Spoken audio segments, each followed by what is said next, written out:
This video almost feels like an obligation. For the last, 2 years now, I've been really into the One Piece trading card game, going to local tournaments every week, making friends, and having a great time following this TCG. I got into it just as I was catching up with the One Piece manga, so it was perfect timing.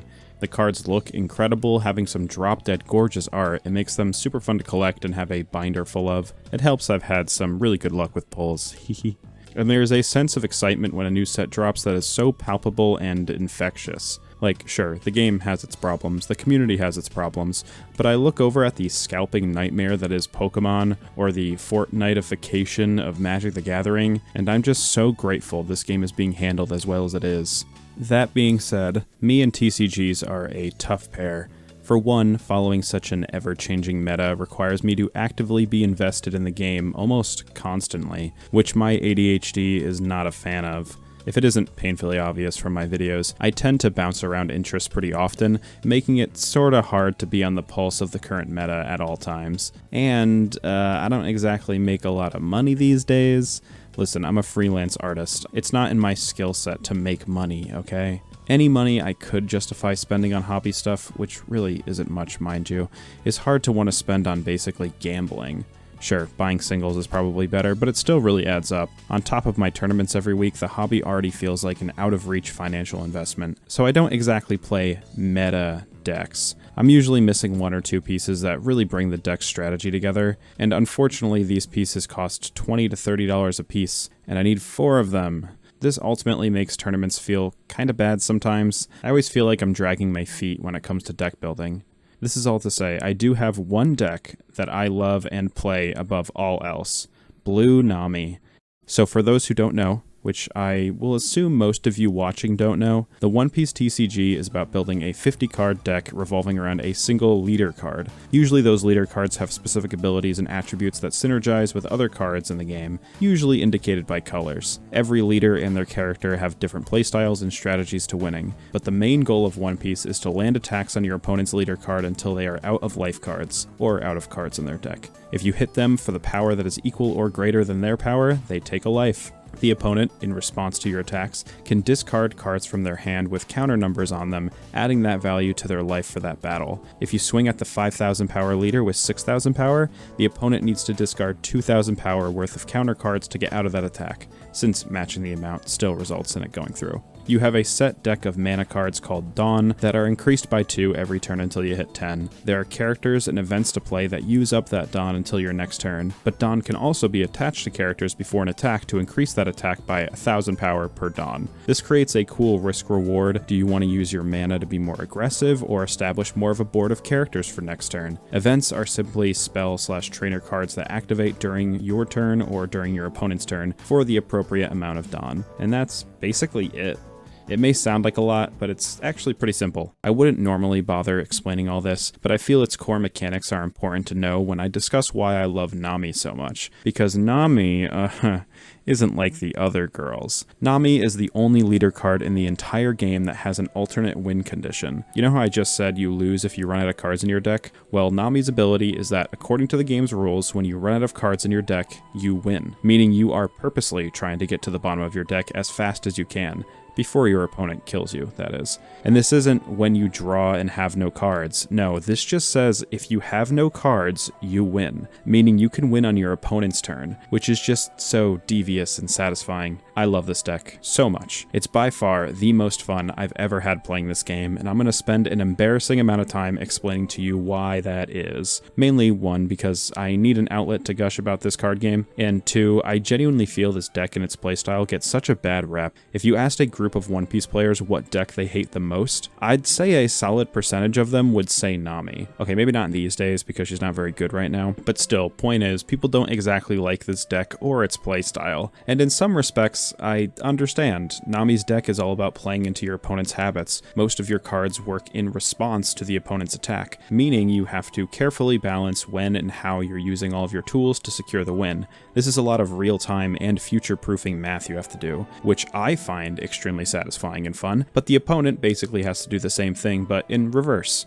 keeping track of what cards I use, when I use them, and how much defense I could have left in my hand, future-proofing when the best time to commit to certain swings are. It can be a lot, but personally, I feel that is the essence of a card game like this. Reading an opponent's moves and working to not only execute your strategy, but contest theirs as well. And that feels so dang good to do when playing Nami. It really does end up feeling like you're this conniving little stinker cheating your way to victory. So Nami's deck is all about drawing cards and trashing cards. I'd say one of the most unique aspects is just how many defensive events she uses. Most of your hand will be these events, like Usopp Rubber Band of Doom, which lets you trash the top card of your deck while giving you 2000 power during that attack, or Gum Gum Giant Gavel, which trashes 2 cards from your deck, but requires you to discard a card from your hand in addition. There's White Snake, which costs 2 DAWN to use and only gives you 1000 power, but it lasts the entire turn, not just the battle, along with drawing you a card. It can really screw around with the opponent's planned math. You have Love Love Mellow, which allows you to draw a card if you have 3 or less in your hand, good for keeping your hand healthy, and good in conjunction with Desert Spada, which allows you to rearrange the top 3 cards of your deck, letting you pick and choose what you trash and draw depending on what you're going to use after. And my personal favorite, Snake Dance, which allows you to put a card back into your hand from the field, which can be insanely useful. I'll explain later. There are other counters people use, but I think those are really the mainstays. The deck uses some standard main phase events too, like the lovable Sanji's Pilaf, a simple 3-mana Pot of Greed, draw 2 type card. Nice thing about Pilaf is the funny little yellow text near the bottom called a trigger. If that card is in your life pile, it will trigger when you take it, meaning it will draw you 2 cards for free. This card, Impel Down All-Stars, serves no purpose for Nami beyond its trigger, but you see 4 of them in basically every Nami deck. The draw trigger is just way too powerful, it's hard to let go. It also makes good gavel fodder. And while Nami is mostly events, her character cards are some of her most important tools. First, and probably most importantly, you have Kaya. She costs 1 DAWN to use and draws 2 cards and then requires you to discard 2 cards from your hand. This is a huge tool for Nami. It not only mills 2 cards, but lets you reconfigure your next strategy. It's such a fun card in a deck like this where every card could be useful in any given circumstance. Choosing to discard the wrong card could be detrimental your next turn. Then you just keep bouncing her back to your hand with that Snake Dance card and keep using her over and over. It's awesome. And while she is good, using Kaya in nauseam could lead your hand to be pretty small. The opponent could swing at you with no fear of counter cards. I'm a big fan of Apis in this deck. She can trash 2 cards from your hand to search the top 5 cards of your deck for an East Blue type character,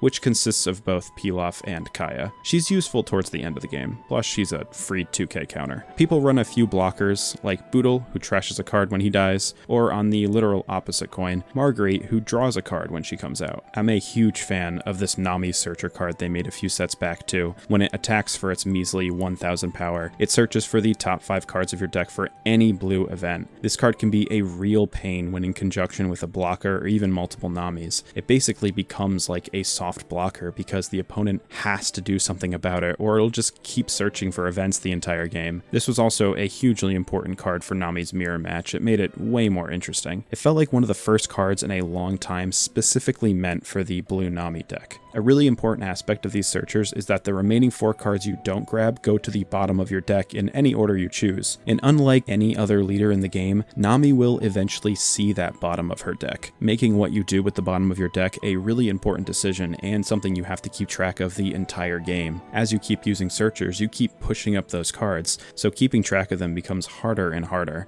It's a real test of your retention skills. I'd say the rest of the deck is up to you. Most other character cards are interchangeable from deck build to deck build. While Nami is mostly quote-unquote figured out, there is quite a bit of room for expression in how you approach your game plan. For example, a few cards in the game can actually mill 7 cards at once, but they require you to land a hit on your opponent's leader with that said character, meaning you have to make sure those guys survive long enough to attack, and make sure the opponent isn't able to use a blocker or just counter out of it. And since Nami has no intention of giving the opponent any life cards, they usually never have to worry about discarding cards in their hand, meaning they have plenty of counter to get out of that swing. Also, removal is very easily accessible in this game right now, so these guys really don't stand a chance, especially if your opponent knows it's in your deck. And if I'm being honest, it was a strategy I was never super keen on when I first played Nami. Committing all of your resources and energy to one attack to land is exhausting, and not very efficient if I'm being honest. I've seen plenty of Nami players take a win because of one of these guys, so it's just a matter of what kind of playstyle suits you best, I guess. I've been loving running the Nojiko card, who is able to bounce a 5-cost character back to the opponent's hand. That, mixed with the event Brickfist, which allows any low-cost card to be put back into the owner's hand, means I can Nojiko, bounce a fella, use Brickfist to bounce Nojiko back to my hand, use her again to bounce another fella, and slow down the opponent significantly. But what strategy and alteration to the deck works best may depend on what you, the Nami pilot, is most comfortable with, and obviously whatever matchup you're up against. It leads to a lot of skill expression. While there are matchups that just feel horrible, to say the least, Nami has so many opportunities to sneak a win, and it will completely depend on how and what the said Nami player does every turn, which obviously applies to most card game decks, but I don't know, it specifically feels very potent with her, maybe because her win con is just so unique and her playstyle is so different, but Nami just tickles the brain in a way that I love. You have to do so much math every turn to determine the right cards to use at any given moment. Your opponent has to be so cautious of the numbers they're swinging with and how often they're doing it. It can be so easy to fall into Nami's plan by swinging like crazy, but there's also a strategy to being insanely aggressive. It could very much depend on the order of the deck and what cards Nami will see at any given time. Maybe besides like Blackbeard, Nami is one of the only leaders in the game that sees basically their entire deck. You have to constantly keep track of what you're seeing and what you will see.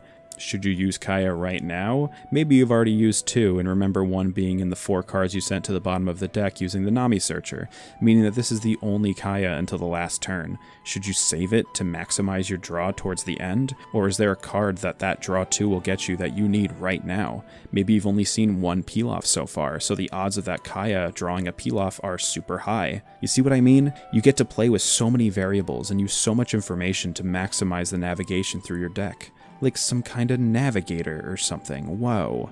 When it comes to this game as a whole, Nami's deck creates so many uniquely Nami strategies to parse with. It's just so fucking cool to me. That's not to discount other leaders and the unique experiences they create, but it's hard to argue against Nami being the most unique playstyle in the game. I'd argue by a long shot. It makes you think differently, both the Nami player and the opponent, about this game as a whole, which, unfortunately, I just don't think many One Piece players enjoy very much. A lot of people describe it like playing a whole different game. I think that's pretty extreme. You're just making decisions differently, which you should be doing with every matchup you have in the game. I guess it's just way more obvious with Nami. Generally, this game's community has a huge animosity towards this deck, and you know what? I do get it for specific reasons. I think the biggest criticism against Nami's deck, which I fully agree with, is that it really limited the design space for Bandai heavily. Literally while typing this, they announced a new blue event for OP12. 3 cost lets you bounce a 4 cost or draws you 2 cards.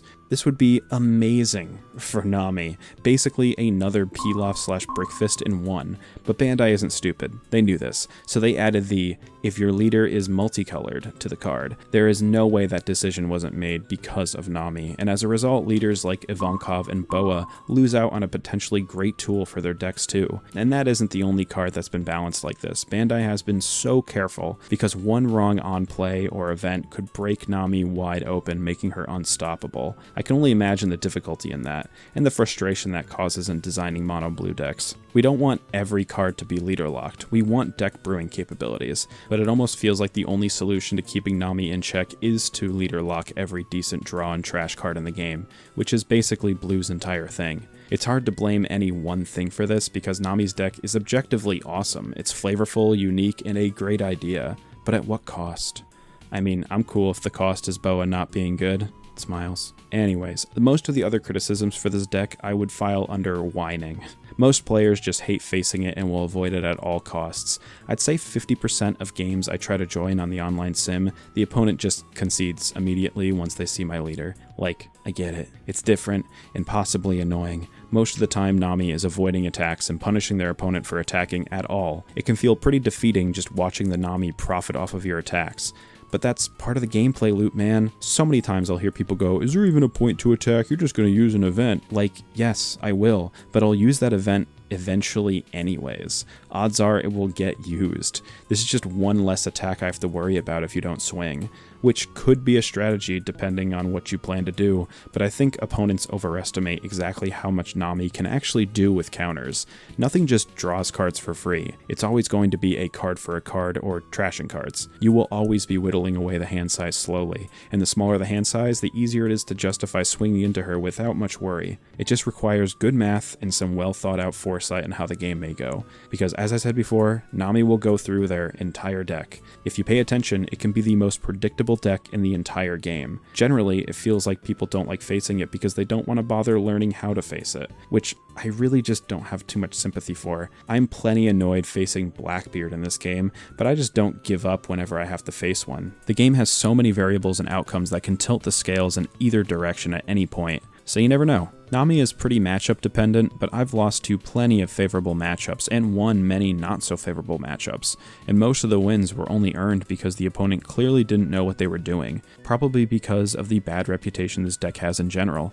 It doesn't help that due to it being, in my opinion, pretty hard to pilot, lots of players don't bother understanding how to play it. Which, like, fair to an extent, you don't have to learn every deck in the game to beat it, but like if you're gonna bitch and moan, but still play dumb on how it works, don't bitch and moan. It's a lot less annoying to play against when you know how it works and how to play against it. And on a similar note, how many damn times I've heard some snarky comment on how I'm playing solitaire, as if decisions I make have nothing to do with the opponent. No. Many decisions a Nami player needs to make during the game are directly influenced by how and what the opponent is playing, sometimes even more than other decks. If you know the opponent will be playing a card with Rush that'll hit you for 7k next turn, if you use Kaya, you should probably prioritize drawing something that will get you out of that attack next turn. There are so many instances where you're making decisions based on what your opponent has played or will play. Like I said, this deck is a lot of 4D chess, trying to make decisions based on moves that may happen later as well. If you treat it like solitaire and don't bother paying attention to anything the opponent is doing, you're probably going to keep going 0-3 at your locals. I don't see or understand the whole solitaire thing. I've faced aggro decks that care far less about what the opponent is doing compared to a leader like Nami. Another kind of complaint I hear is it's really luck dependent, which, I don't know, it kinda is, but it doesn't feel it has too much more chance than many other decks. I think it literally is you are seeing every card in your deck, meaning every instance of draw is important. You do have instances where your triggers in your life are just really, really good, and you find all your Kayas at just the right time, but that doesn't feel too much different than a Reiju finding her Ichijis turn 1 or something. It's a card game. It's going to involve luck, good and bad. Nami's deck feels very balanced around having ways to manipulate some of that luck in your favor, which again is just like every deck in every card game, even like playing card games. Feels like a moot point, and really the overall complaint I hear is just that it isn't fun to go up against, which is, again, fair, I guess, but it feels more like people just don't want to change how they approach this game and their decks. They want to play it the one way they design their deck to be played. Am I crazy? Isn't that like really boring? To me, Nami's deck represents a really healthy design philosophy with a card game. You shouldn't expect every matchup to be approached the same way. Hell, even the self-milling strategy can go very differently depending on who and what is swinging at me. And playing around those different circumstances is a huge part of being a good Nami player. And I think that's a huge part of just being a good One Piece trading card game player. She forces the opponent to think about the rules and mechanics of the game in new and inventive ways. It keeps people on their feet and really helps you understand the game from a different angle, which again, I feel is super healthy for a competitive game of any kind. A lot of folks call Nami a noob chick. Basically, if you can beat a Nami, you have a greater understanding of this game, which I do think is very true. Nami challenges your habits and your understanding of this game in a really simple and clever way. So next time you go up against a Nami in the sim, don't just concede. Maybe try and see how it will go. And also don't be toxic. So many people are toxic to Nami players in the sim, it's really pathetic. The Nami Discord has an entire channel dedicated to sim salt, for fuck's sake. Yeah, brain dead ass shit. And I say all of this, but as of now, Nami is hardly any good anyway. The meta is just so fast and aggressive, it's hard for her to stand a chance. So many yellow decks just trash life for free. After Doflamingo was nerfed, red aggro decks are all of the rage, which are basically Nami's actual nightmare. I hate you, Zoro. I hate you, Zoro. I hate you, Zoro. And honestly, the future ain't looking so hot for our blue-colored redhead. They announced a new Nami leader who sounds really strong, but is just sort of a generic, non-alternate win con leader in my opinion. Barely any flavor to Nami as a character, just a leader that's made to shake up the meta a bit. And with her being yellow and blue, just seems like most players will pivot to her. I mean, I'll be building her for sure, but I won't be happy about it. And on top of that, Bandai recently announced rotation, meaning Nami and basically her entire kit won't be legally playable after next April. They said they'll be reprinting certain cards for the next rotation, but I'm not holding my breath for Blue Nami. They'd have to reprint so many of her cards to keep her viable, and with how little they support her at all, I just don't see that happening. I think Bandai has been really feeling the limitations that come with her being in the game more and more recently, so I kinda get why they'd leave her on the wayside. It doesn't make me happy, but I can accept her fate. Like I said, she's the only leader in the game with an alternate win condition, so I'd love to see another deck with a similar win con, maybe with a bit more foresight on how they actually design it. Anyway, I just kind of wanted to gush about the deck and how much fun it is to play. If you can't tell, I really like it. It's the reason I've been continuously into this card game at all. Like I said earlier, I don't really think I'm cut out for the whole mid-maxing and following a meta the way you're expected to in this game. I really like having a main in a competitive game, a character, deck, whatever, that I can call my own, really hone my skills in. And I feel like I've really done that with her deck. It took a lot of learning and practice to feel as good as I am with her, but at this point I'm literally known as the Nami player at my locals, and I don't think I would have it any other way. Nami is my deck. It's my favorite way to play this game and probably always will be. I do genuinely recommend trying out the One Piece TCG if you get a chance. There are some really good starter decks out there that you can find at a lot of retailers and card shops. And if you want to play Nami specifically, you're in luck. She's one of the cheapest decks in the game to build. And you can get a very snazzy custom alt-art leader card drawn by me on my Etsy store right now, just saying. Besides the Japanese-only Fire Emblem TCG that I played with a group of like 3 people at my local card shop, please try Cypher if you get a chance. It's so underrated, oh my god. One Piece has been my first TCG experience, and while I haven't been able to engage with it as heavy as some people in the hobby, I still really love it. Even if I dropped it today, I'd have so many great memories involving this game, and while the meta can be a little narrow, there is a lot of fun to be had with deck building. If you're a fan of One Piece, it can be really fun to just try and build a deck around your favorite character. But I just hope your favorite character isn't Vivi, like mine. I've been trying to get her to work since OPO4. Anyways, sorry my video output has been super slow recently, to say the least. I just haven't had a ton of motivation. This is actually my Plan B video, so if you're seeing this and hearing this, then hopefully my Plan A video will go up after this video goes up at some point. Or maybe my Plan A video already came out and this one's coming after. I don't know. Who cares? Until next time, friends.